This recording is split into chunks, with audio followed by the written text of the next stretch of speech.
আজ বিকেলে ব্যান্ডেলকাটা লোকালে এক যাত্রীর হার্ট অ্যাটাক হয়।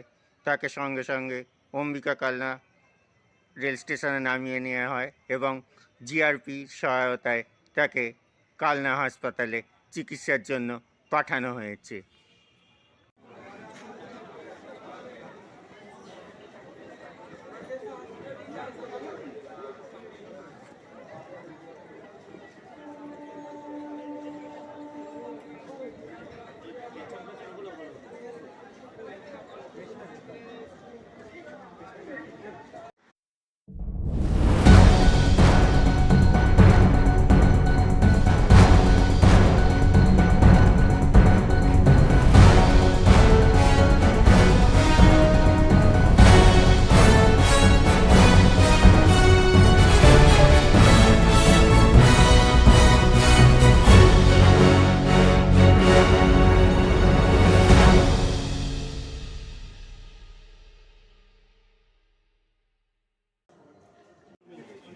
ঠিক আছে।